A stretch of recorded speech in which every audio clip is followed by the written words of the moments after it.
Coming in at number 5, Rosemary's Baby.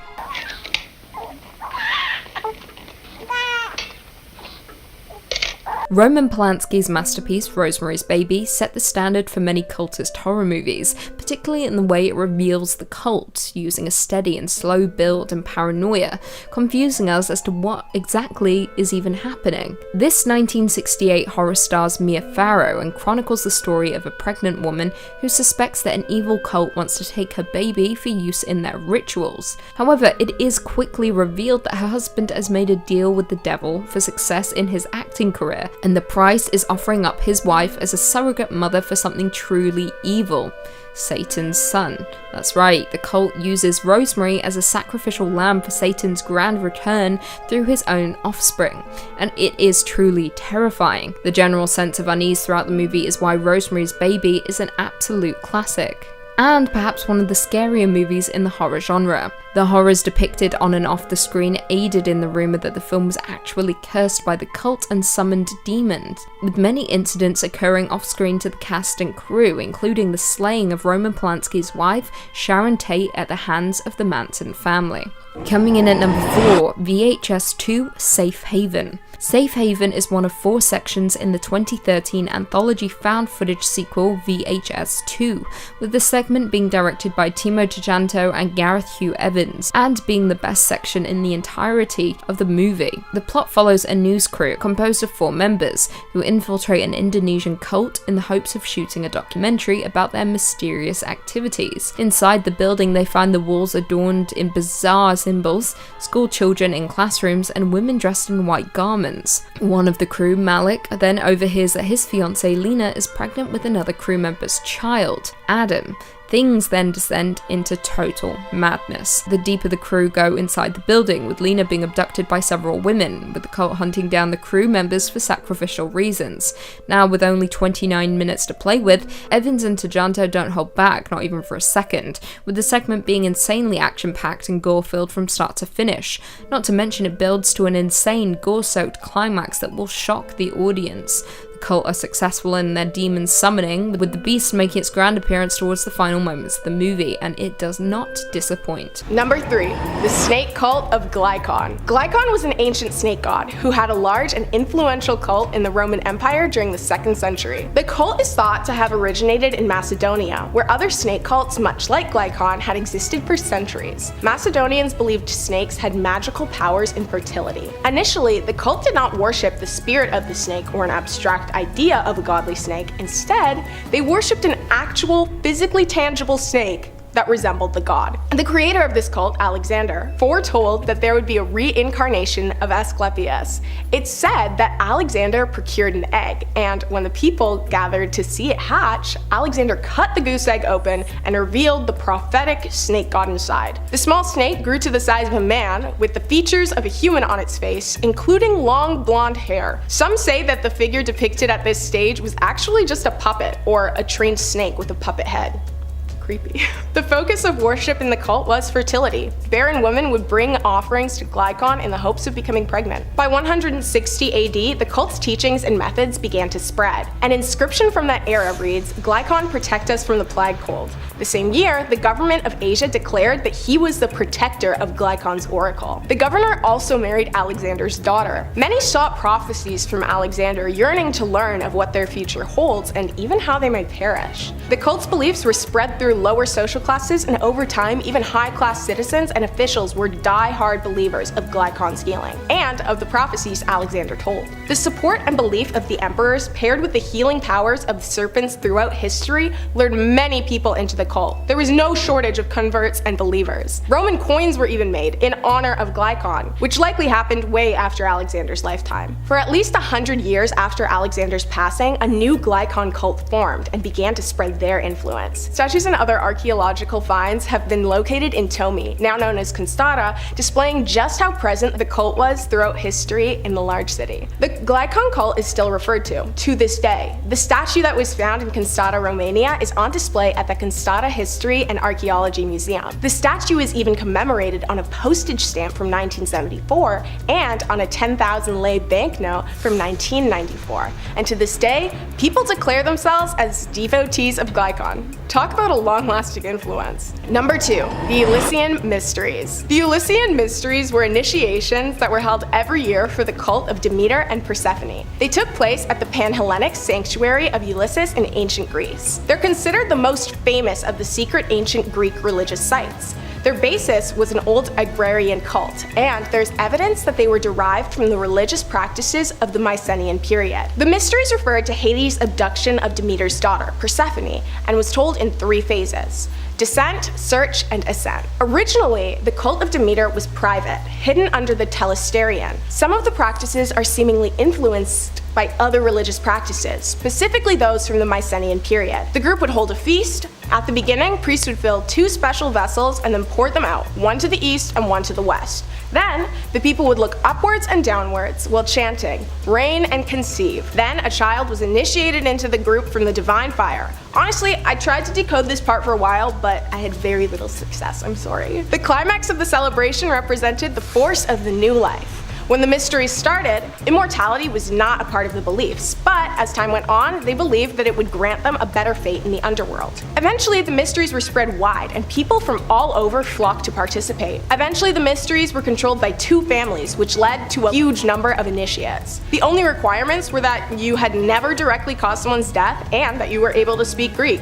Men, women, and slaves were all welcome. The Mysteries came to an end around 170 AD, after it was ransacked by the Samaritans. Eventually, the building decayed and the religion died down, but it is still referred to often in art and literature, and many interesting theories regarding present-day mysteries have been mentioned. Number 1, the cult of sacrifice. The cult of sacrifice is a pretty interesting one, and it actually differs a lot from the others because the cult did not worship any specific entity or object of power. The cult of sacrifice originated thousands of years ago, but its presence was not constant. It mainly occurred during great times of stress, when its beliefs and practices would be most useful. Records of the cult are poorly recalled and only exist in written form, so the origin's location is unknown, but it is speculated that it began in the eastern hemisphere of Rathnir because most written evidence was found there. As I mentioned earlier, the cult did not have an object or entity that they worshipped. Instead, they believed in sacrificing elements of their own life for the good of others. The cult was based on the idea of charity and self-sacrifice for the benefit of others,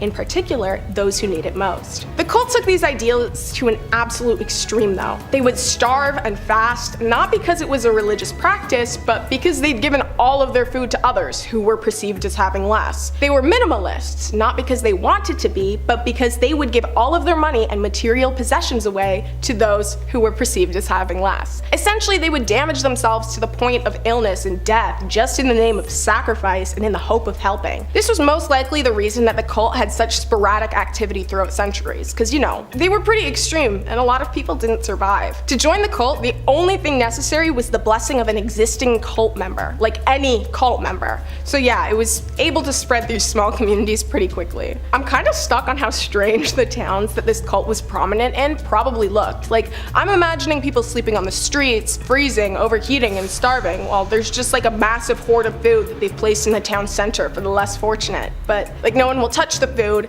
and all of their houses are empty because they're the only ones living there. Crazy.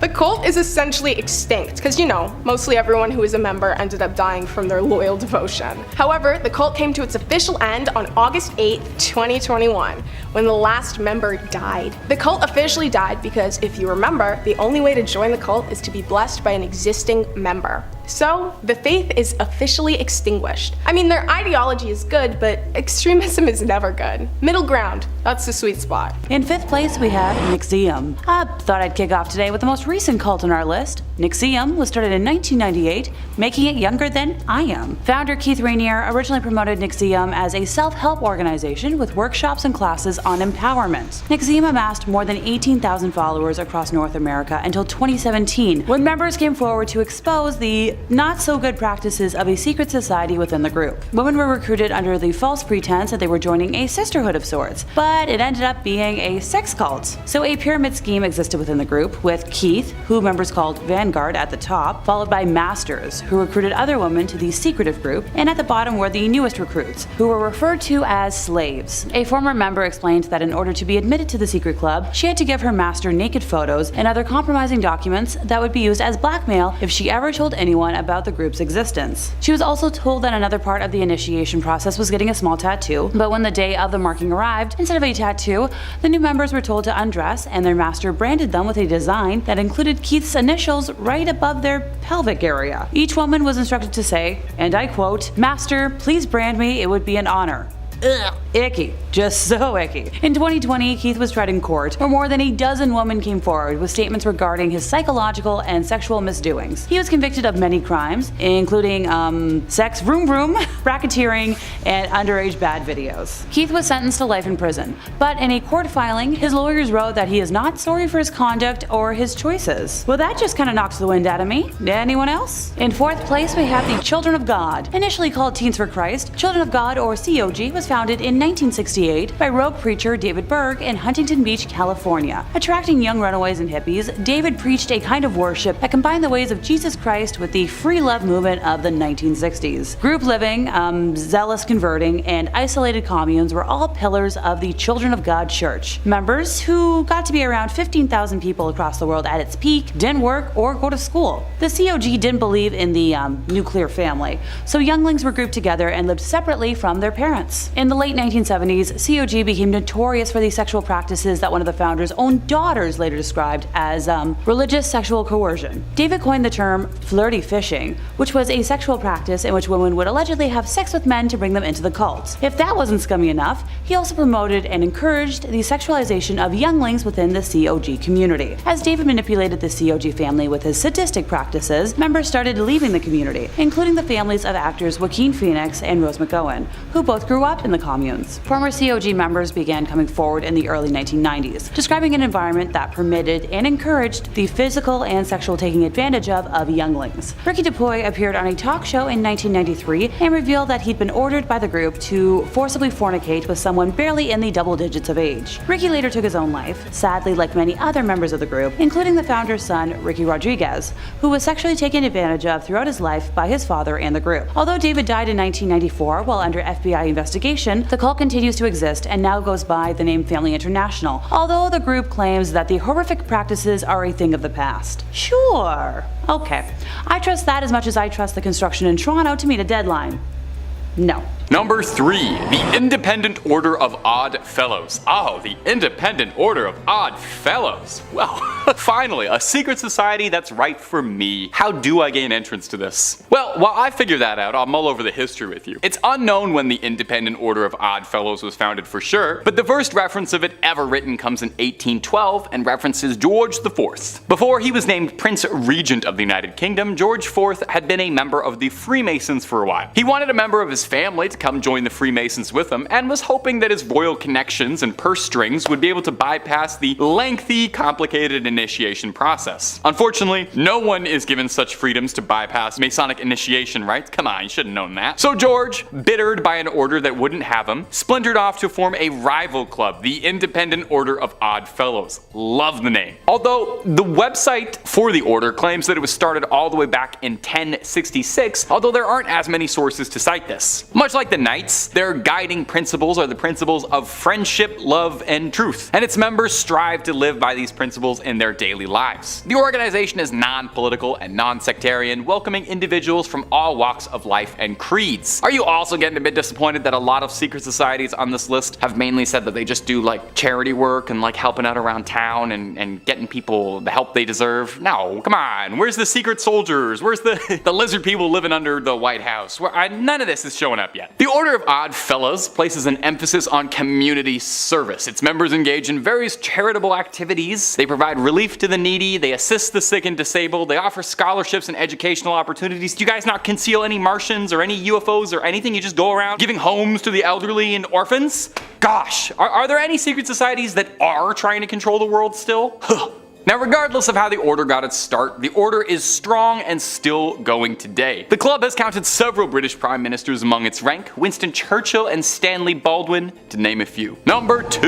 The Patriotic Order Sons of America. Imagine a time when patriotism was at its peak, and everyone wanted to celebrate their love for their country in a unique way. How fitting that I'm filming this on the 4th of July. Happy Joey Chestnut Day, Americans. Enter the Patriotic Order Sons of America, the POSA. This organization, founded in 1840, 1947 aimed to promote American values, apple pie, American history, and strengthen the bonds of brotherhood among its members. So it's kind of like the America fan club, you know? Americans love America, by and large, but these guys really loved America. Picnics, parades, all manner of social congregation, so long as that social congregation was about celebrating Uncle Sam's land of the free and home of the brave. Now, I am making it sound like it's a patriotic summer camp, and it kinda is, but it was also about education and the preservation of American culture. They upheld the importance of American history by building historical societies, museums, and libraries to collect and document artifacts and stories from the past, like a time machine to the days of old. Now, like any other secret society, obviously they have to have some rituals and ceremonies. As far as we know, nothing too outright sinister, mostly just initiation rites. If you ask the organization, they'll tell you they're one of the most progressive patriotic institutions in the United States. Now, how progressive they actually are, definitely up for a little bit of debate. In the 1890s, they were only open for white Americans. Today, the order opens its membership to all native-born or naturalized American male citizens who believe in their country, so it's not super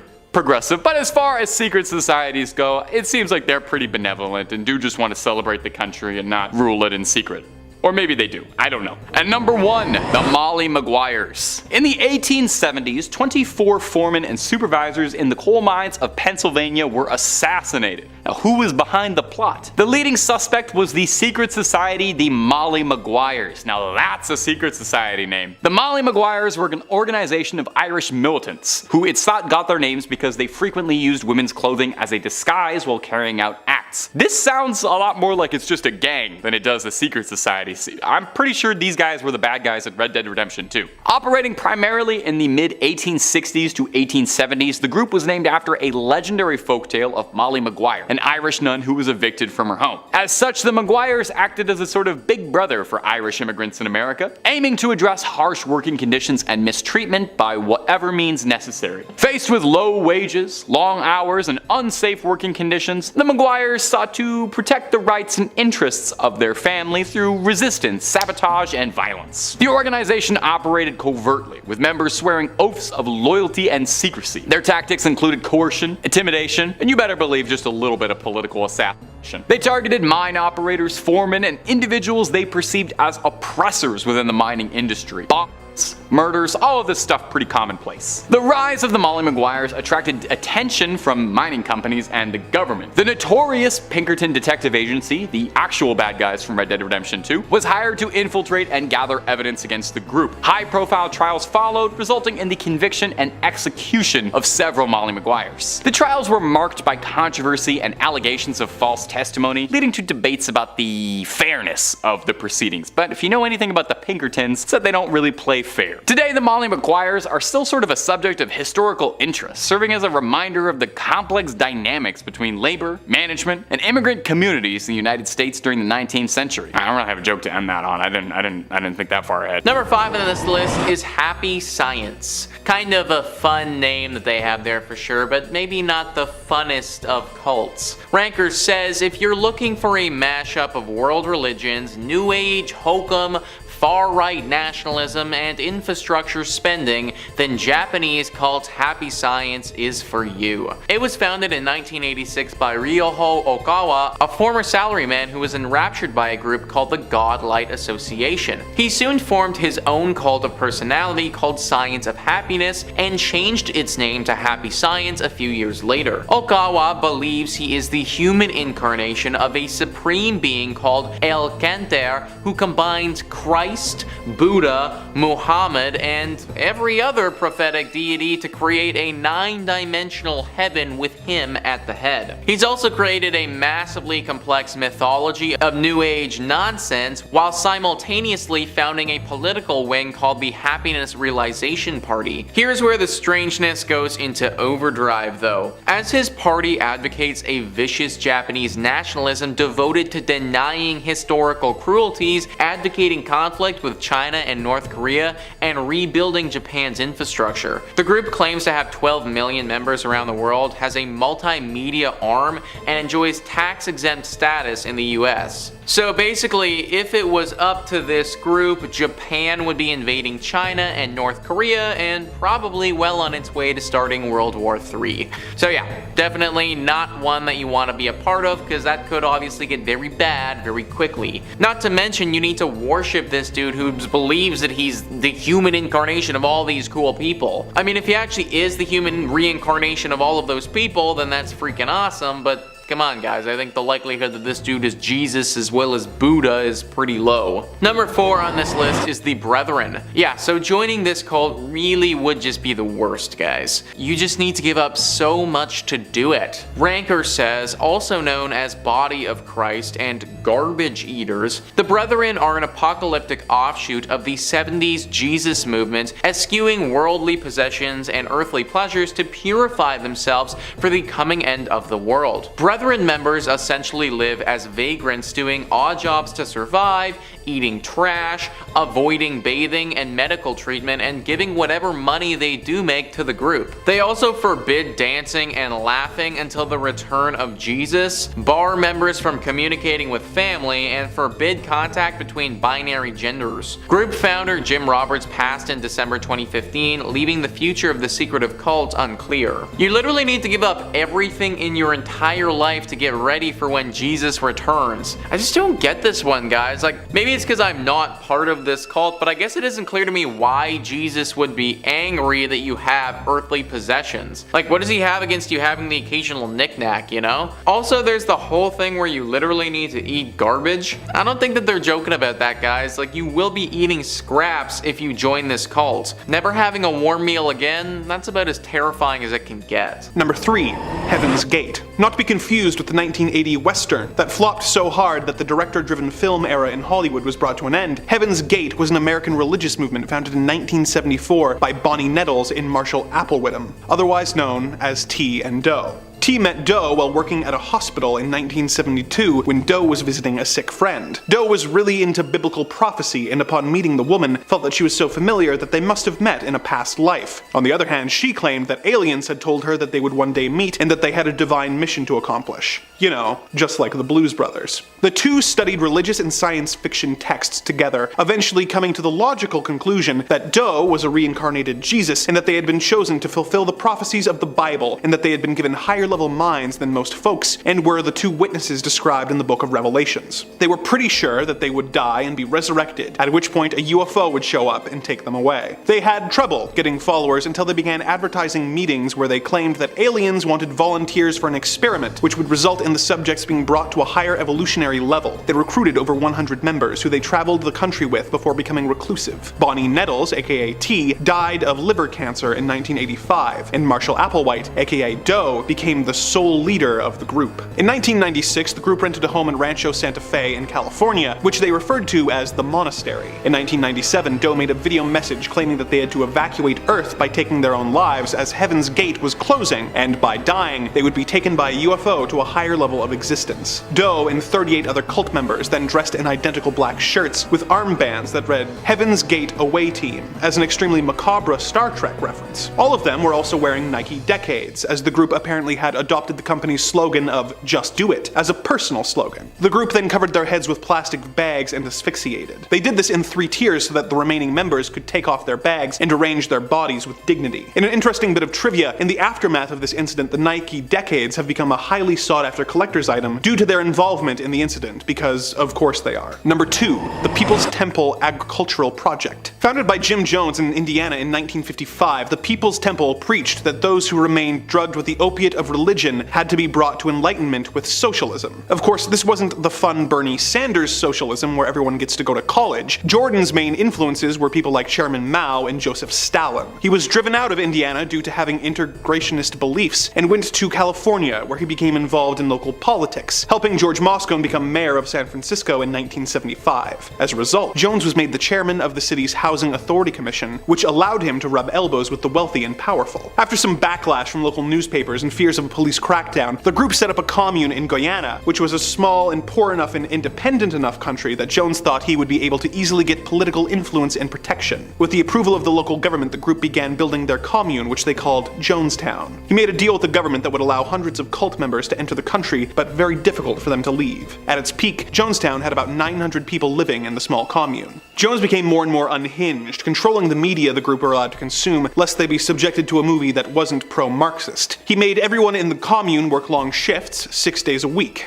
He continued to brainwash and manipulate his people, telling them that they would soon be under attack by the CIA and should prepare to eventually take their own lives as a form of revolutionary protest, and had them guard the entrances of Jonestown with machine guns and machetes. As concerns from family members in the States grew, investigations into Jonestown began. When a delegation of investigators, reporters, and concerned relatives went to visit the commune, they were able to convince a few members to defect. As they tried to return to the States on 2 planes, one of the defectors produced a handgun and began opening fire on the other passengers. At the same time, a tractor trailer stormed the airstrip, with the passengers of the trailer producing shotguns and firing at the planes, with none on board surviving. While this was happening, Jones had a cocktail of poisons mixed into a large tub of grape Flavor-Aid, and had the 909 residents drink it and take their own lives. Despite the fact that it was Flavor-Aid that was used by Jones, the incident was the source of the expression, "drink the Kool-Aid." Number 1. The Thuggy Cult. The Thuggy were a secret society operating in India in the mid-1800s who were known for attacking travelers and garroting them with a weapon called a rumal. Its members were trained from childhood in its use. They considered efficient and quiet acts of murder to be the greatest accomplishment possible. They would follow groups of travelers until they made camp, at which point they would attack. Word of the Thuggy began to grow as numerous bodies began to be discovered in wells around the countryside. However, the Thuggy were not attacking their victims simply to take their valuables. The number 1 rule of the cult was not to shed any of their victims' blood, as they were actually human sacrifices for their god, Kali. The Thuggy believed that constant indulgence in vices was the only way to become closer to and achieve union with their god. During the time that the cult was active, over 30,000 people were attacked by the Thuggy and sacrificed to Kali. British officers were tasked with eliminating the cult and began mapping out the cult's attacks in order to predict where the attacks would likely take place and set traps for the Thuggy while disguised as merchants and travelers. Between 1830 and 1841, at least 3,700 cult members were captured, effectively ending the group. Many were put in prison for the rest of their lives, with 500 of them being hanged. Without exception, all of them that went to the gallows showed no emotion or remorse, often requesting to put on their own nooses themselves. When asked if he was sorry, one member who claimed to have the Thuggy record for most victims at 931 responded that no one should ever feel bad for following their trade. The term thug is still used to this day to describe a brutal criminal, and the group is remembered for their various appearances as villains in films over the years, such as when they were depicted by Steven Spielberg in Indiana Jones and the Temple of Doom. Number 5. The Skull and Bone Society. Now, I'm gonna be honest, this video might be the one to get the channel taken down. I've made a lot of bold videos. I've made some very, very heretical claims against the Catholic Church, and I've said some wild things and claimed them as facts regarding the Megalodon, but this might be the video to get the channel blacklisted as we start diving into and talking about some of the most secretive societies out there. The Skull and Bone Society is one of the more well-known secret societies, and yeah, I guess that's kind of an oxymoron. It's an undergraduate society at Yale University. Founded in 1832, it's renowned the world over for just how darn secretive it is, and its practice of strange rituals and its secret membership. Partly why it's so captivating to conspiracy theorists is its alumni are something to boast about. Many presidents have been members of the Skull and Bones Society, both Bush Sr. and Jr. Speculation runs rampant when it comes to the Skull and Bones, suggesting that powerful elites from within influence politics and finance. Now, membership, as one could expect, is very limited to a select few senior students at Yale who are chosen through mysterious ways, okay? You need to work on a lot more than just your GPA. I don't even know how to get in or what the criteria is, but it's not just anybody. These initiates are referred to as bonesmen. The society's rituals are kept to the utmost secrecy, even after their time in the society. After you leave, you can't go around telling everybody about the Skull and Bones Society and all the stuff you got up to, and clearly no one's doing that because it was not easy to find information for this. Some suggest the society acts as a breeding ground for future leaders, wielding significant power in business, politics, and finance, while others believe they're part of a larger cabal of conspiracies with hidden agendas tied to the Masons and the Illuminati. Now, there is precious little information regarding the Skull and Bones out there. We know it exists. that much is true. And many powerful people have claimed or have been claimed to be the members. But as far as actual cold hard facts about what happens behind closed doors, we don't know a lot. I am but a humble YouTuber. I never went to Yale. If anyone wants to extend me an invite, I think the Top 5 Scary DMs are open. But for now, we know precious little about the infamous secret society. Now, we may not know a lot about the Skull and Bones, but we have lots of other secrets for you to unveil, from everything from Bigfoots, ghosts, conspiracies, ghouls, goblins, pretty much anything scary or freaky under the sun or above it, we've got a video or two on. So hit subscribe to Top 5 Scary. Please ring that little bitty bell so you don't miss a video. But do that at the end of this video so I can tell you about all these other secret societies, okay? Number 4, Freemasonry. Our next entry is the Freemasons, a group I am sure you've probably heard of before. The Freemasons are a fraternal organization that traces its origins back to the medieval guild of stonemasons. Makes sense? Now, while its early history is rooted in the craft of stone masonry, or blue-collar work, the modern-day Freemasons have evolved into a global fraternity that promotes brotherhood, personal development, philanthropy, and if you believe the stories, might secretly be running the world from behind the shadows. Freemasonry has long been associated with conspiracies, definitely because of its secretive nature, its symbols, and its historical prominence. The group actually does have slight ties to the founding of the Illuminati, with the group's order serving as inspiration for Adam Weishaupt's group, which we will talk about more about at the end of the video. Freemasons are sometimes spoken of like a synonym for the Illuminati, like they're interchangeable groups, with the belief that Freemasons are involved in clandestine activity. To the theorists, Freemasons control governments, banks,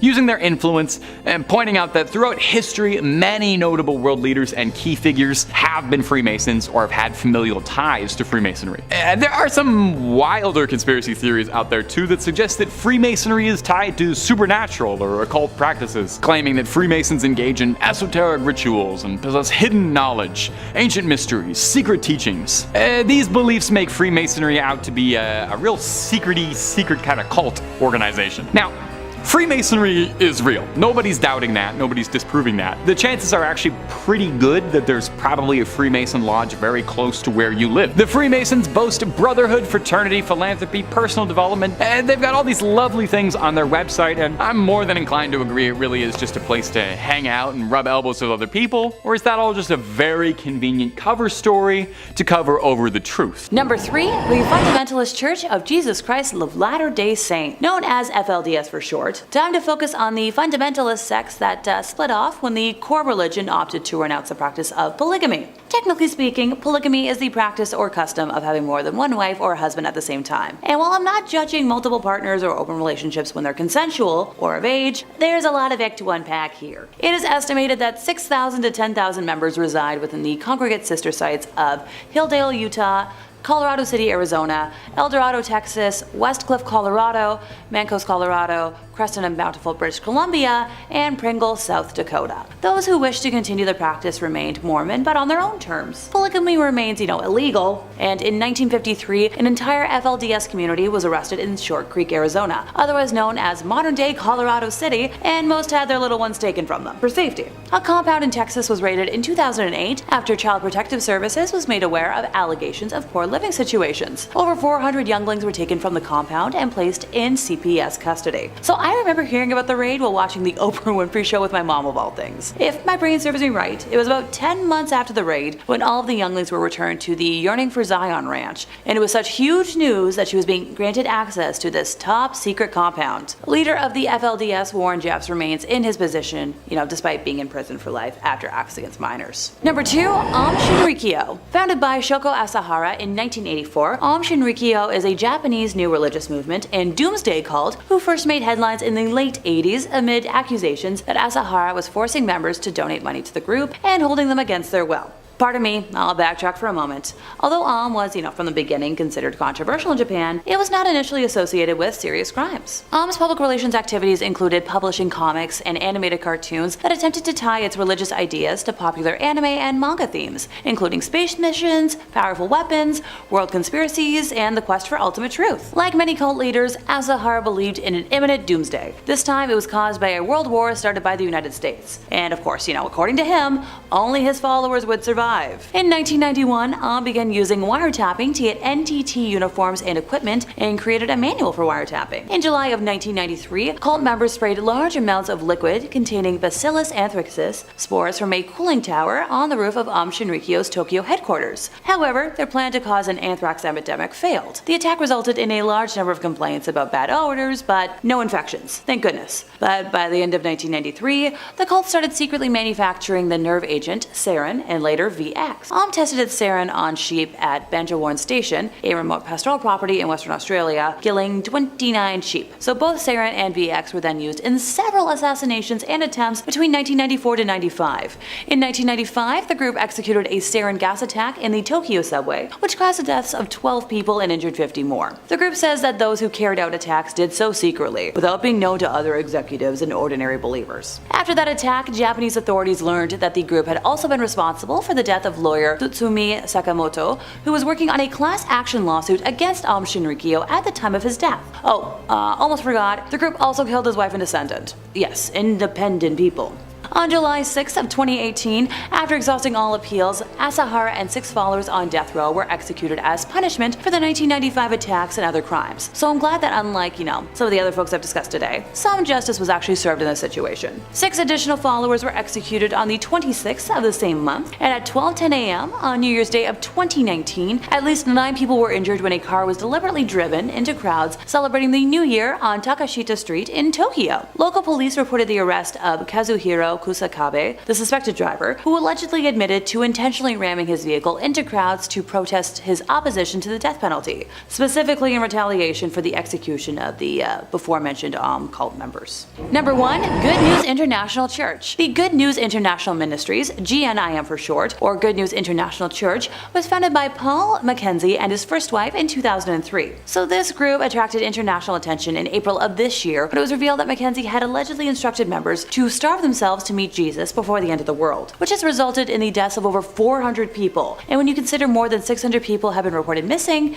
it's just a yikes situation. About 65 rescued followers were charged with attempted self-ending of life after they refused to eat during their stay at a rescue center. The Doomsday Cult is adamantly anti-Western, and with amenities such as healthcare, education, and sports being dismissed as evils of Western life, and with Mackenzie condemning the United States, the United Nations, and the Catholic Church as tools of Satan. Look, I'm all for condemning the Catholic Church, but calling it a tool of Satan feels like an oxymoron. The group devotes much of its teachings to the end times, ergo they've been dubbed a doomsday cult, the definition of which is a cult that believes in apocalypticism and millenniarism, including both these, that predict disasters and those that attempt to destroy the entire universe. Mackenzie founded the GNIM in 2003 and accumulated a sizable following, largely due to convincing his followers that he could speak directly with God. Beginning in the late 2010s, Mackenzie's church began to receive a renewed wave of scrutiny regarding the internal practices of the organization, particularly in 2017 when Mackenzie and his wife faced several charges relating to the church. He was chastised for inciting students to abandon their education after denouncing it as ungodly, as well as radicalizing and denying medical care to them afterwards. Several students died as a result, and in 2017, 93 students were rescued by government authorities from the group. After another arrest in 2019, he departed Malindi and headed to the Shakahola forest, where the mass starvation occurred earlier this year. Now, Mackenzie did not join his followers in the mass starvation. In fact, a dietary menu was found on the wall in one of the special houses in the forest, believed to be his resting room. He's currently under police custody as the process of exhuming the bodies continues.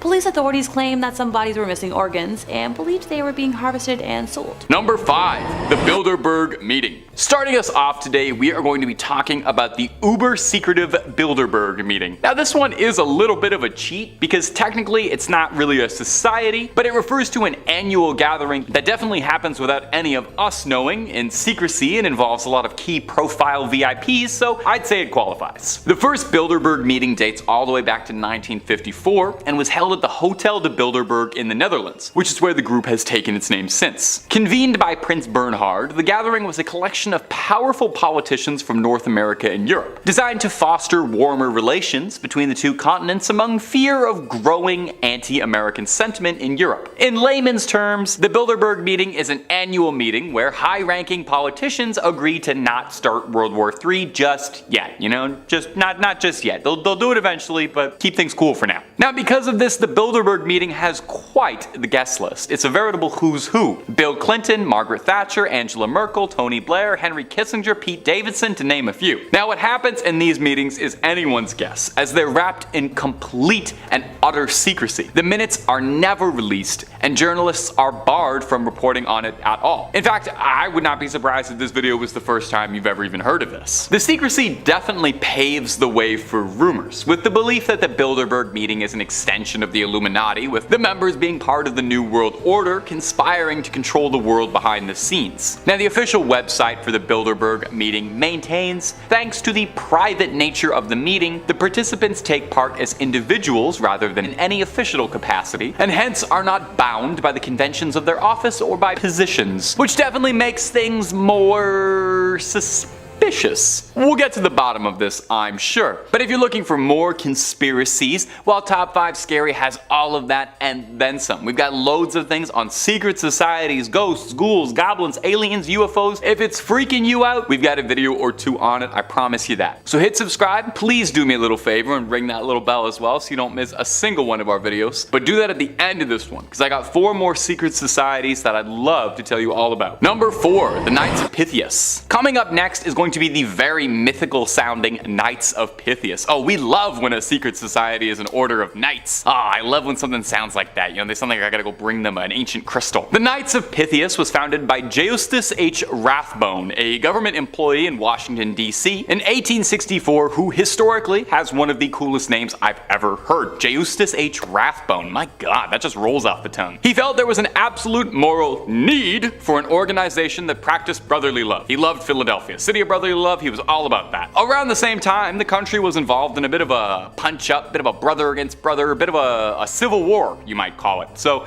brotherly love was needed. President Lincoln, upon learning of this group, expressed his approval of its mission and values, and the Knights became the first fraternal organization in the States to be chartered through an act of Congress. Now, the name is a reference to the Greek legend of Damon and Pythias, the Pythagorean ideal of friendship, which I guess means that this secret society in Washington, D.C. is the Knights of Friendship. That's adorable. All of its founding members worked for the government, and the Knights' colors are blue, yellow, and red. Blue signifying friendship, yellow charity, and red benevolence. The Knights of Pythias are still operating to this day, and are a partner of the Boy Scouts of America. That's hilarious. The second organization to receive its charter from the US Congress. That's the official hierarchy in America. It's Knights and then Boy Scouts.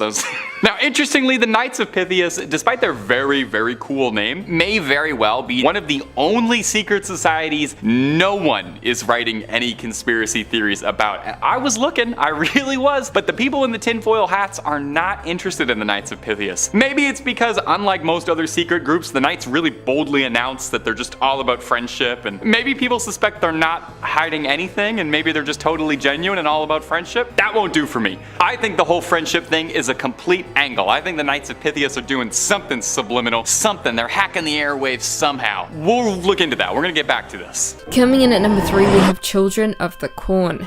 Children in horror movies are already creepy, but put them in a cult composed solely of children, then you have a recipe for absolutely terrifying scares.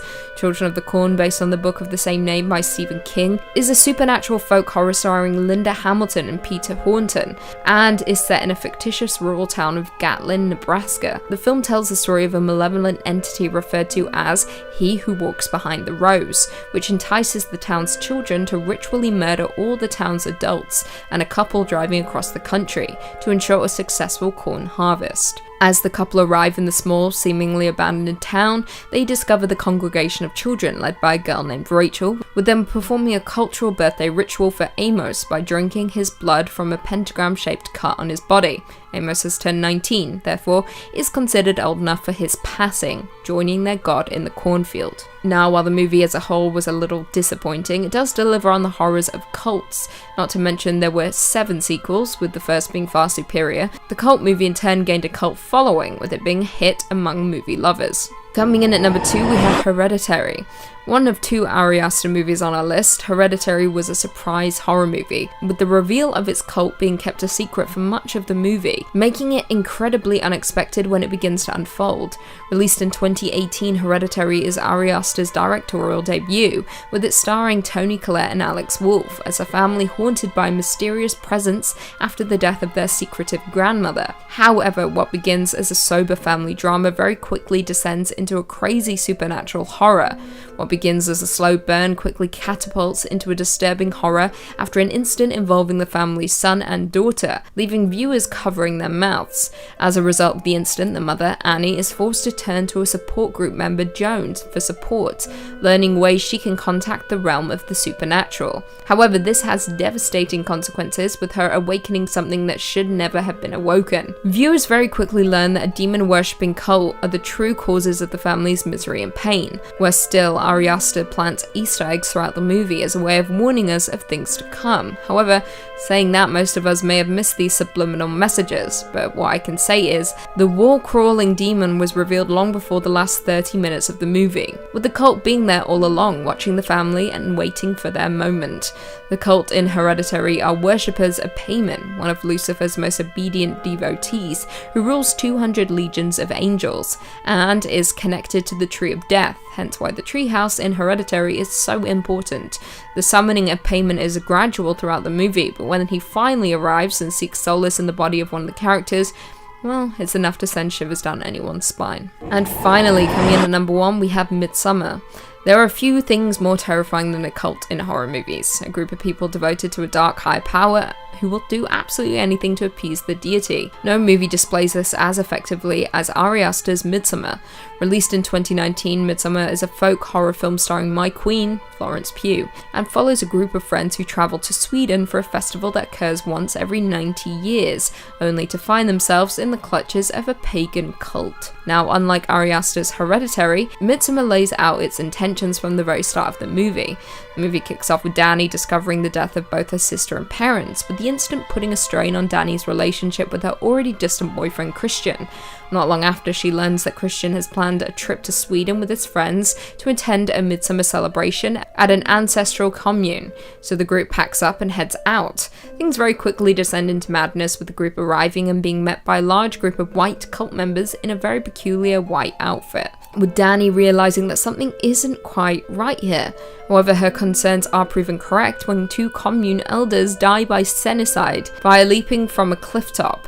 When the male elder survives the fall, the cult mimics his wails of agony and crushes his skull with a mallet.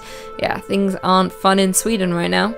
Now, without ruining much more for those who haven't watched it yet, the cult does what is necessary to summon the dark higher power that they worship, with the American tourist being used as a sacrifice for the demon.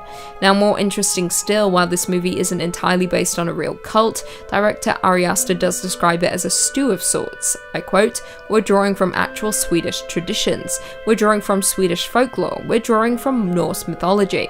All in all, Midsummer successfully draws on the disturbing conventions of cultist horror to generate a sense of dread and unease, making it my favorite folk horror movie and cult horror movie of all time. Number 5, Scientology. I figured it was the easiest to kick off today, with the most obvious cult, and personally for me, the scariest. Scientology is a set of beliefs and practices invented by the American author L. Ron Hubbard, who developed a series of ideas that he called Dianetics, which he represented as a form of therapy. Okay, yeah, that's great therapy. An organization that he established in 1950 to promote it went bankrupt, and he lost the rights to his book in 1952. He then recharacterized his ideas as a religion for tax purposes and renamed them Scientology. By 1954, he had regained the rights to Dianetics and founded the Church of Scientology, which remains the largest organization promoting Scientology today. There are practitioners independent of the church in what is called the Free Zone, and estimates put the number of Scientologists at just under 40,000 people worldwide. So, not a lot of people at all, just a small town. Scientology beliefs include reincarnation and that traumatic events cause problematic engrams in the mind. They claim that an activity called auditing can remove the bad engrams. A fee is charged, though, for each session of auditing. Once an auditor deems an individual free of engrams, typically after several years, they are given the status of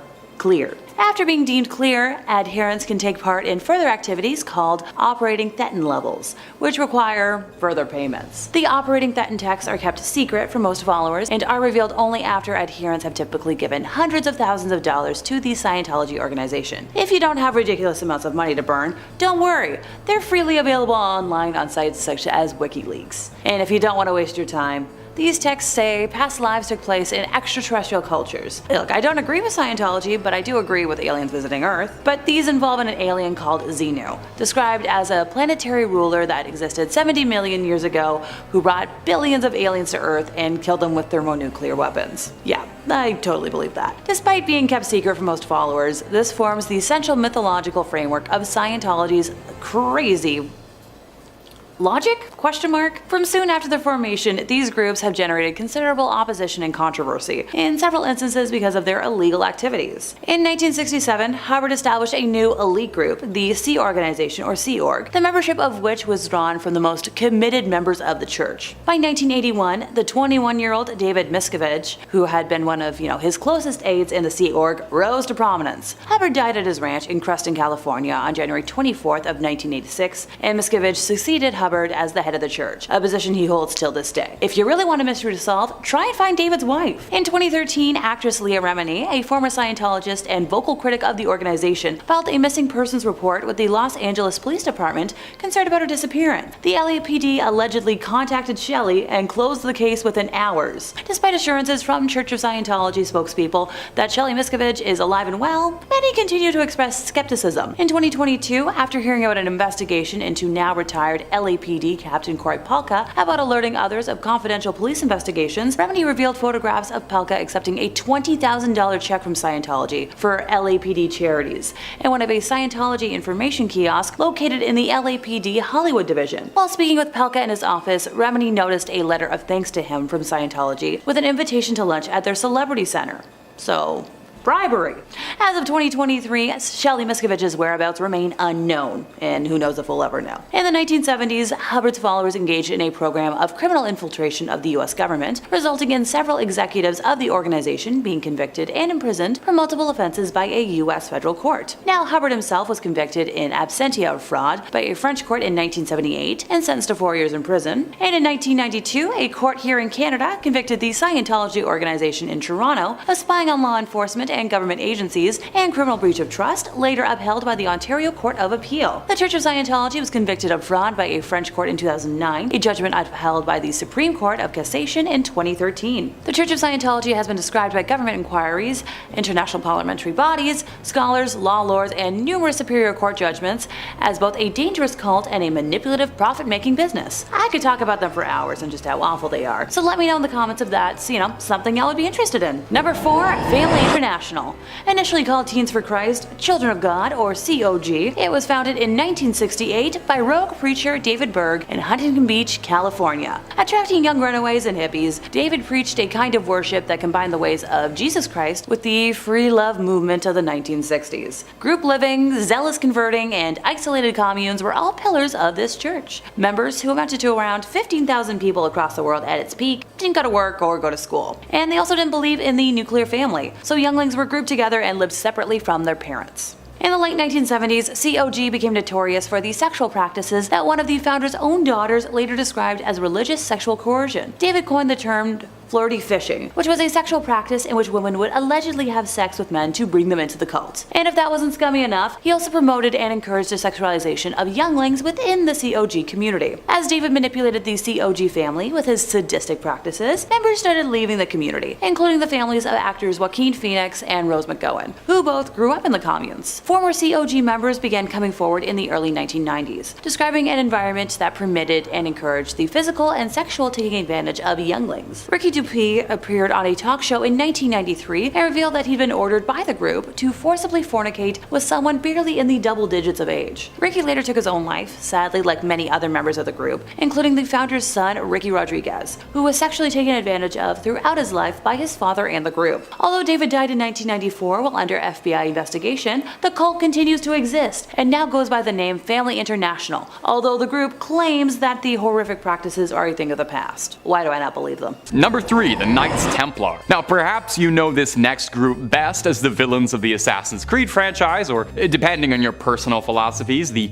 unspoken hero of the Assassin's Creed franchise, but that's another story. The Knights Templar were a medieval Christian military order formed in the 12th century to protect the pilgrims that were traveling to Jerusalem during the Crusades. Very quickly, the Templars grew in power, wealth, and influence, and this band of swordsmen quickly rose to establish a network all across Europe. Now, there have been a ton of conspiracies revolving around the Knights Templars over the years. I'm sure partly because the Knights Templars is a very cool sounding name. They also had a sudden and dramatic downfall. Didn't have anything to do with any order of hay-jumping assassins, but they did close their gates pretty quickly. In 1307, King Philip IV of France initiated a campaign against the Templars, accusing them of many heinous crimes, heresies, idolatry, corruption, secret ceremonies. Now the order was officially disbanded after this, and many of its members were arrested, interrogated, and executed. And quick aside, the Templars really did do a lot of these things, and the Templars did unspeakable things during the Crusades, and it's not that far to say the Templars were a very malignant presence. One prominent conspiracy theory suggests that the Templars possessed hidden knowledges or relics, including the Holy Grail or Ark of the Covenant, believing these sacred artifacts bestowed them incredible power and influence. Some people also theorize that the Templars knew they were going to be disbanded, and they concealed these treasures to pass them on to other secret societies. This shows up very prominently in Assassin's Creed, where the Templar Order sort of splinters off into all these different little groups, but holds on to these pieces of Eden, these powerful relics that give them all these powers. But I gotta stop talking about Assassin's Creed. Another theory links the Templars to Freemasonry, suggesting that the Order's traditions, symbolism, and rituals were passed down and sort of given to the Freemasons, which is why the Freemasons, the Knights Templar, and the Illuminati are so connected in conspiracy circles. Some conspiracists propose that the Templars survived their dissolution and the disbandment was just a cover story, and they're still operating their clinking swords together, having secret meetings. They went underground, established new organizations, and now they're rebranding themselves. Some claiming that they played a role in shaping historical events such as the American Revolution or founding these modern banking systems, and eventually sort of snaked their way into every other general controlling the world conspiracy theory. Yeah, big ol' pause. Number 2, the Hermetic Order of the Golden Dawn. Wow. Coming up next is going to be the Hermetic Order of the Golden Dawn, which was a mystical 19th century order emerging in England, and one of the best names for a secret society like ever. This sounds like the villains of a Final Fantasy game. The order was famous for its esoteric tradition and practice of magic. Yep, the order that sounds like it's a bunch of wizards did practice magic. The Golden Dawn sought to explore the spiritual and occult aspects of the world through their rituals and symbolism. Now, the order was founded by 3 key individuals. That's William Woodman, William Westcott, and Samuel Little McGregor Methers, who secretly resented the other 2 members for having alliterative W names, and he felt deeply left out. Over the years, the Golden Dawn would attract plenty of notable figures, including notorious occultist Aleister Crowley, who did also inspire one of the best Black Sabbath songs. Internally, the Golden Dawn experienced a manner of conflict. Disagreement over leaderships, initiation, and the true nature of the Order's teachings and mission were all things that caused strife. Some people later on have suggested these internal conflicts were planned to maintain control and secrecy over the organization. Imagine that. Your organization is so secret, you need to get rid of your own members. Keep them out of the loop. They know too much. Conspiracists believe that the Order's supernatural ties mean they are involved with some paranormal entities. Maybe we're getting a little bit out there. Believing that they were able to manipulate and control individuals and situations. They could control minds and influence. Summon demons. Of course, it could also just be a giant load of hullabaloo, and the Golden Dawn could have been nothing more than a bunch of old men role-playing wizards like a Dungeons and Dragons club. We'll probably never know the truth, though. At number 1, we got the Illuminati proper. They had to be the number 1 secret society, right? Who else could it have been? Is there a more famous secret society? There's probably more secret societies, but I wouldn't know about them. You certainly know the Illuminati as this shadowy organization of puppet masters pulling the strings and influencing the world behind their scenes, using Jay-Z and Beyonce to further their goals somehow. But what do you know of the group's origins? to separate the fact through the fiction. Let me take you on a journey after a few minutes of Google searching. The infamously secretive order's origins can actually be traced back kinda easy to a university professor named Adam Weishaupt in 1776. He taught natural law at a university in Bavaria and was orphaned at an early age. He was then raised by his erudite uncle, who fostered a love of knowledge in the boy. Adam loved knowledge and thought that consuming knowledge was life's greatest pursuit. He was very frustrated by countries and states that were dominated by religion, like his Catholic homeland of Bavaria. He was very anti-Catholic Church, a position that was not particularly looked upon with favor at the time. Now, Adam had envisioned a tight group of people who could challenge the church's stranglehold on information, and he saw a formal group in mind focused on illumination rather than suppression. There's definitely some irony in a group that's so famous now for secrecy and mystery that its original intention was to illuminate people. Initially, Weishaupt sought out the order of Freemasons, believing that the Freemasons were exactly the men he was looking for, but he was denied entry. Frustrated, Adam chose to seek out his own people and dubbed his new group the Order of the Illuminati, but based his organization very strongly on the Freemasons. He borrowed their hierarchy, code names, clandestine dealings, a lot of their symbolism, and this is largely why people sort of mistake the two groups and correlate them together, lump them in with the same conspiracies. Adam did also pluck several Freemasons from lodges to come join, so undoubtedly there was crossover between both groups, but they're different things. Since then, pretty much every single conspiracy theory imaginable has been connected to the Illuminati.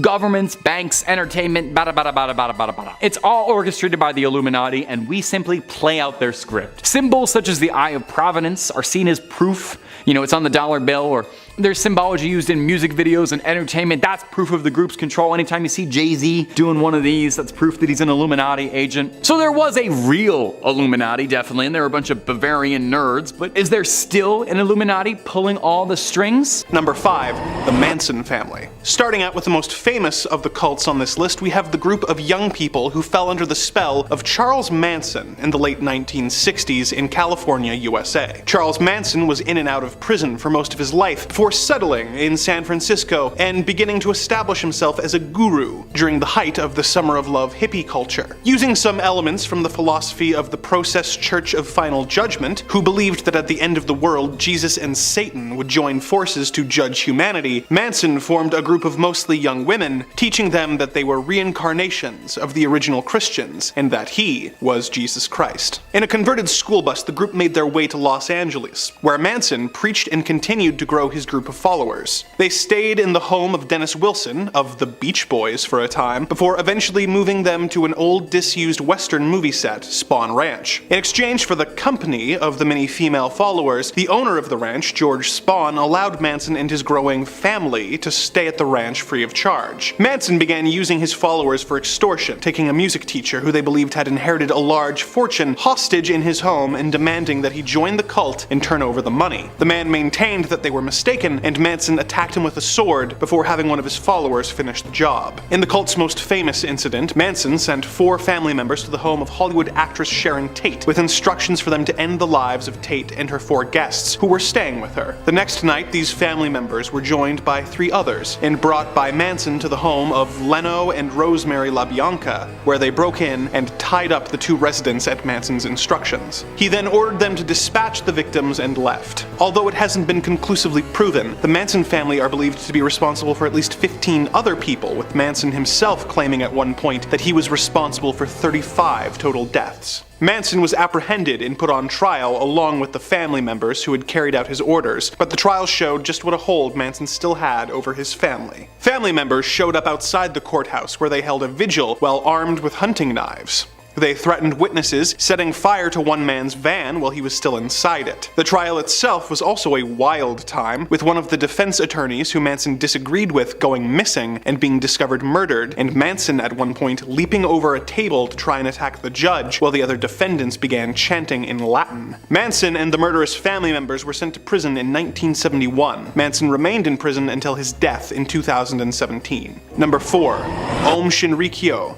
This Japanese doomsday cult started out as a simple yoga and meditation class, which was founded by Shoko Asahara, using his bizarre interpretations of various forms of Buddhism, Hinduism, Christianity, yoga, and the works of Nostradamus. In 1992, Shoko published a book that claimed that he was not only Christ, but Japan's only enlightened master. He claimed that he had the ability to take away the sins and bad deeds of his followers and transfer spiritual power to them. As is the case in a lot of cults, he claimed that doomsday was fast approaching and that everyone except his followers would be killed. The movement grew, eventually getting enough members to be considered an official religion. Membership continued to grow, but rumblings began emerging that some members were being tricked into joining, were being forced to donate large sums of money, being held against their will, and in one case even murdered when they tried to leave. An anti-cult lawyer tried to sue the group and soon went missing with his wife and child. Things escalated even further in 1993 when the group tried to use a machine to pump anthrax onto a neighborhood in Tokyo. Although thankfully, the group had stolen the wrong type of anthrax and no one was hurt. Due to the failure of the anthrax, the group began manufacturing sarin and VX nerve gas, which they used in their subsequent attacks. In 1994, the group used a converted refrigerator truck to release the gas on a neighborhood where judges who were presiding over a lawsuit against the group lived. 500 people were injured and 8 died, but the attack was not linked to the cult at the time. A few months later, the brother of a member who had escaped was kidnapped, dispatched by the group, and disposed of with a microwave-powered incinerator. He had left a note saying that should he go missing, the group was responsible. Asahara was trying to manufacture weapons, and in order to distract the police, had some of his followers carry out a devastating attack. On March 20th, 1995, OM members boarded 5 separate trains in Tokyo's subway system and released sarin gas, resulting in 13 people dying, 54 being seriously injured, and between 980 and 6,000 people being hurt. This distraction backfired, and the police raided the group's base at the foot of Mount Fuji and discovered explosives, weapons, biological warfare agents, and even a Russian military helicopter. Over 150 cult members were arrested. The next month, a burning paper bag containing a hydrogen cyanide device was found and defused. Had it not been found in time, over 10,000 people could have died. Several other similar devices were found in the days following, and more disasters were averted. Asahara was eventually arrested as his cult continued to attack people connected with the investigation, sending bombs in the mail to the governor, resulting in his secretary's fingers being blown off. In October of 1995, the group was stripped of its religious status and went bankrupt, but it managed to rebrand and still operates in a limited capacity to this day. Asahara and the 12 other cult members who had been found responsible for the attacks were arrested and held until their executions in 2018. In third place, we have the People's Temple. In the 1950s, Indiana resident Jim Jones founded a church that he claimed promoted socialism and equality with the religious elements of Christianity. So initially, he was a little more than, just like a charismatic hustler who faked faith healings by having audience plants pull chicken livers out of congregants' mouths. But as the years progressed, he demanded more and more of his followers. In the early 1970s, Jones moved his group to California and set them up in a commune-like settlement in the Redwood Valley. After he established several locations throughout the state, including its headquarters in San Francisco, the temple forged ties with many left-wing political figures and claimed to have 20,000 members, even though apparently 3,000 to 5,000 is a little more likely. Jones eventually came to believe that the nuclear war was imminent and moved his followers again to the South American country of Guyana, which he thought would be, outside the potential danger zone. The group lived there for several years as the People's Temple Agricultural Project, but after former members started speaking out against the church, San Francisco Congressman Leo Ryan decided to travel to Jonestown to investigate claims of not so good things. During his visit, a number of temple members expressed a desire to leave with him and accompanied Leo to the local airstrip at Port Kitsuma. There they were intercepted by self-styled temple security guards who opened fire on the group, killing the congressman, 3 journalists, one of the defectors, as well as injuring 9 others, including Ryan's aide, Jackie Spear. A few seconds of the incident were captured on video by NBC cameraman Bob Brown, one of the journalists who had their lives ended in the attack. That evening in Jonestown, Jones ordered his congregation to drink a concoction of cyanide-laced, grape-flavored Flavor Aid. Right. This is where the phrase drinking the Kool-Aid originates. All in all, 918 people died. This includes 4 that died at the temple headquarters that night in the Guyanese capital of Georgetown. Some members resisted ending their lives and were injected with fatal doses of cyanide, as were those too young to drink the drink, and some others survived by fleeing through the jungle. Until 9/11, It was the largest loss of American civilian life in history, which sends a chill down my spine to just think about. Just a teensy little side note, by the way. Surviving Temple members of the mass death in the US announced their fears of being targeted by a hit squad composed of Jonestown survivors. Similarly, in 1979, the Associated Press reported a US congressional aide's claim that there were 120 white brainwashed assassins out from Jonestown awaiting the trigger word to pick up their hit. Temple insider Michael Prokes, who had been ordered to deliver a suitcase which contained Temple funds, which were supposed to be transferred to the Communist Party of the Soviet Union, killed himself in March of 1979, 4 months after the Jonestown incident. In the days leading up to his death, Michael sent notes to several people, together with a 30-page statement he had written about the temple. He had arranged for a press conference in a Modesto, California motel room, during which he read a statement to the 8 reporters who attended, before, excusing himself, entering a restroom, and ending his life. The levels of brainwashing displayed here are just too deep to unpack. In second place, we have the family. Oh sure, because that totally sounds wholesome. Known as one of Australia's most notorious cults, yep, not an American one for once, the family began with Anne Hamilton Byrne, who was a yoga teacher who believed herself to be a reincarnation of Jesus Christ. Oh, right, and unlike all the other listings today, this one was founded, by a woman. She teamed up with parapsychologist Raynor Johnson in the mid-1960s to form what was initially known as the Great White Brotherhood.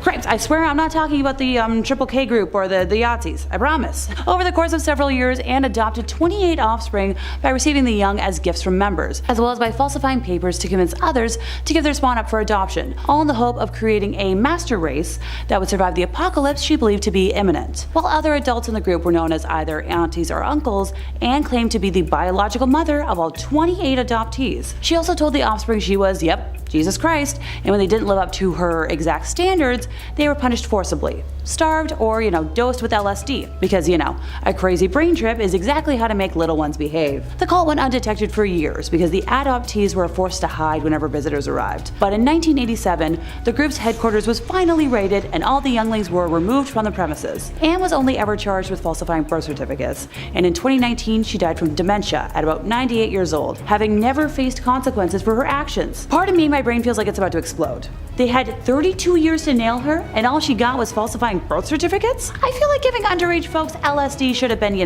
the priority of offense charging. In first place, we have Aum Shinrikyo. Founded by Shoko Asahara in 1984, Aum Shinrikyo is a Japanese new religious movement and doomsday cult who first made headlines in the late 80s amid accusations that Asahara was forcing members to donate money to the group and holding them against their will. Oh, pardon me, I'll backtrack for a moment. Although Aum was, from the beginning considered controversial in Japan, it was not initially associated with serious crimes. Aum's public relations activities included publishing comics and animated cartoons that attempted to tie its religious ideas to popular anime and manga themes, including space missions, powerful weapons, world conspiracies, and the quest for ultimate truth. Like many cult leaders, Asahara believed in an imminent doomsday, this time caused by a world war started by the United States. And of course, according to him, only his followers would survive. I feel like a broken record, but don't worry. This wouldn't be in first place if it wasn't worse than, drinking the Kool-Aid, giving underagers LSD, and branding. Okay, well, worse in my opinion. I'll admit, my brain's a little warped these days for a morality scale. In 1991, Aum began using wiretapping to get NTT uniforms and equipment and created a manual for wiretapping. In July of 1993, cult members sprayed large amounts of liquid containing Bacillus anthracis spores from a cooling tower on the roof of Aum Shinrikyo's Tokyo headquarters. However, their plan to cause an anthrax epidemic failed. The attack resulted in a large number of complaints about, bad odors, but no infections. At the end of 1993, the cult started secretly manufacturing the nerve agent sarin, and later VX. So Aum tested its sarin on sheep at Banjawarn Station, a remote pastoral property in Western Australia, killing 29 sheep. Both sarin and VX were then used in several assassinations and attempts over 1994 to 1995. In 1995, the group executed a sarin gas attack in the Tokyo subway, which caused the deaths of 12 people and injured 50 more. The group says that those who carried out the attacks did so secretly, without being known to other executives and ordinary believers. After that attack, Japanese authorities learned that the group had also been responsible for the death of lawyer Tsutsumi Sakamoto, who was working on a class action lawsuit against Aum Shinrikyo at the time of his death. Almost forgot. The group also killed his wife and descendant. On the 6th of July 2018, after exhausting all appeals, Asahara and 6 followers on death row were executed as punishment for the 1995 attacks and other crimes. So I'm glad that unlike the last leader I discussed, some justice was actually served in this situation. 6 additional followers were executed on the 26th of the same month. At 12:10 a.m., on New Year's Day of 2019, at least 9 people were injured when a car was deliberately driven into crowds celebrating the New Year on Takashita Street in Tokyo. Local police reported the arrest of Kazuhiro Kusakabe, the suspected driver, who allegedly admitted to intentionally ramming his vehicle into crowds to protest his opposition to the death penalty, specifically in retaliation for, the execution of the aforementioned cult members. Number 5. The Kali Meteor. Thousands of years ago, a meteor hit Estonia with the force of a Hiroshima bomb. The meteor fragmented, creating 9 craters, which are now called the Kali crater field. One of these craters was over 100 meters and became a site of holy worship for some of the locals. Surrounding the water-filled crater is a large stone wall from the late Bronze Age, and the wall is stronger than any of the other similar structures in the surrounding area that were made at the time, hinting to scientists and historians the importance of the building. A large, concentrated amount of animal remains were found at the Kali crater and led anthropologists to believe that they were used as ritualistic sacrifices.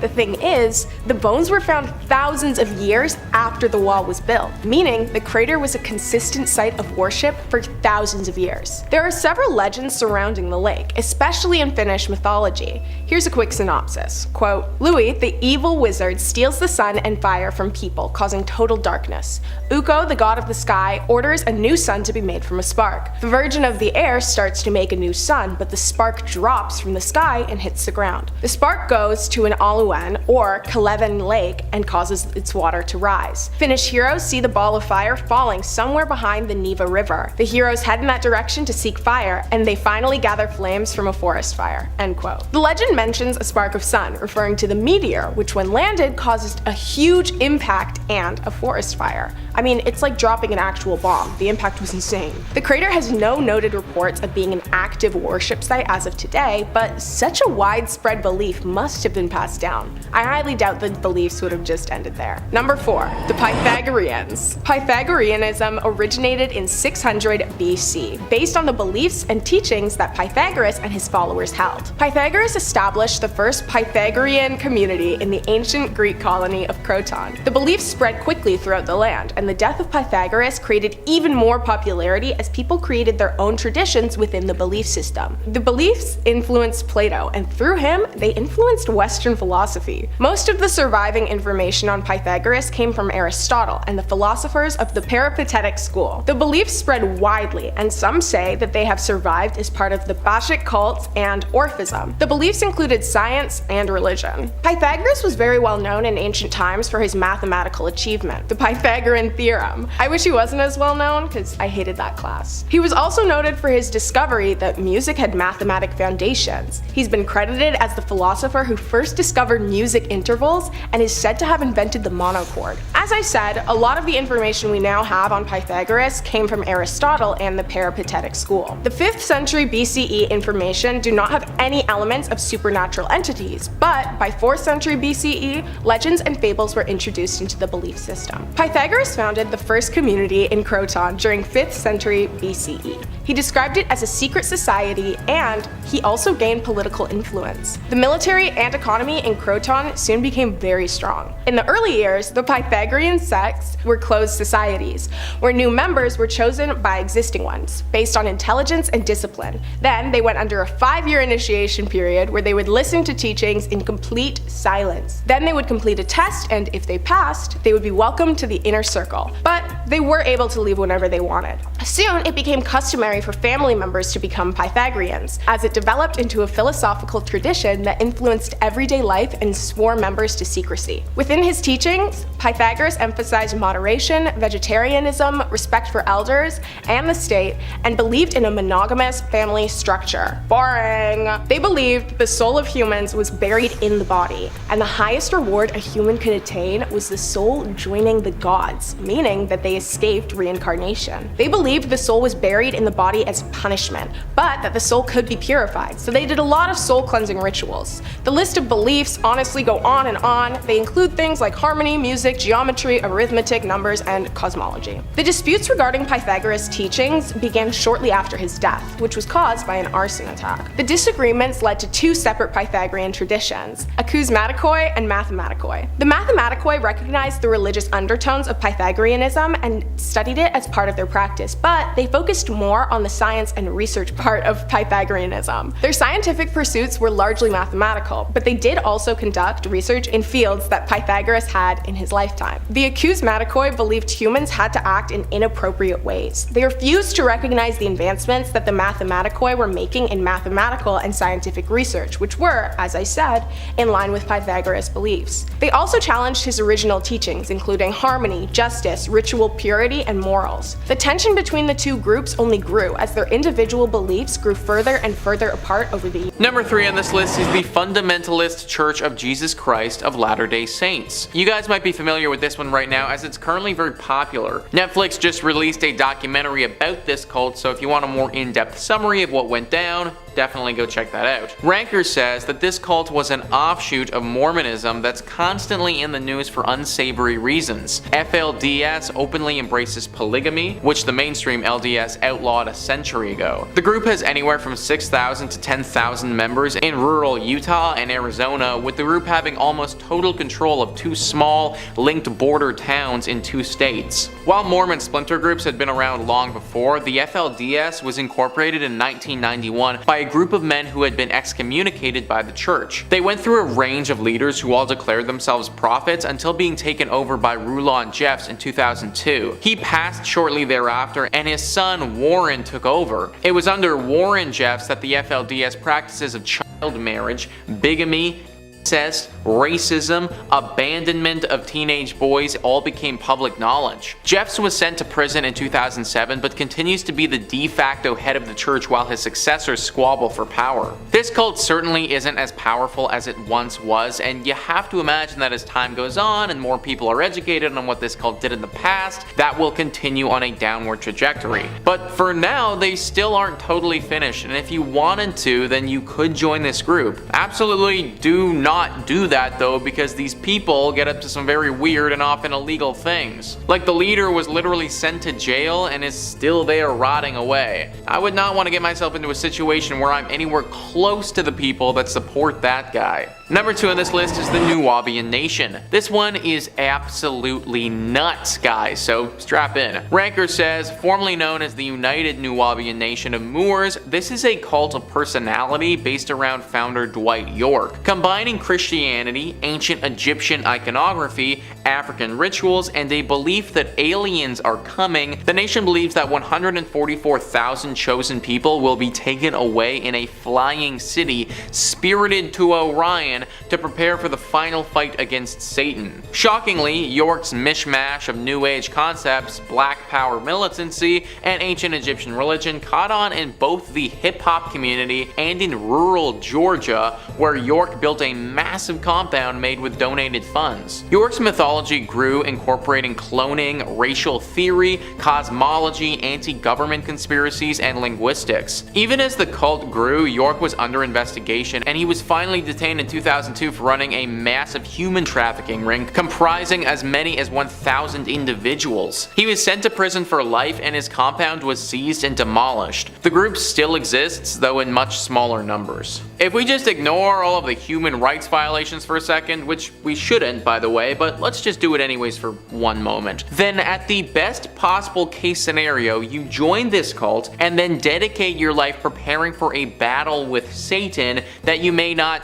ever have, because not only is that crazy, but you might not even be in the 140,000 people who gets picked to have said battle with Satan. Like, this just doesn't make any sense at all, guys. Then we add back on all of those human rights violations and all the other stuff that York was sent to jail for, and you get one sick and twisted cocktail that is this cult. Number 1 on this list is Church Universal and Triumphant. Yet another cult of personality in New Age clothes, the CUT was founded in 1975 as an offshoot of a different movement, Summit Lighthouse. Founder Elizabeth Clare Prophet pitched herself and her husband as messengers of the Ascended Masters, a set of spiritually awakened ancient beings central to the Theosophy belief system. system. They also threw in elements of Christian Science, the I Am movement, and Mormon-style doomsday prepping. The prophets grew wealthy enough to buy large spreads in the Santa Monica Mountains and Montana, while members drove themselves into debt building fallout shelters and paying huge sums of money to reserve a spot in the post-nuclear conflict society. The church was also accused of making illicit straw purchases and of using sleep deprivation against members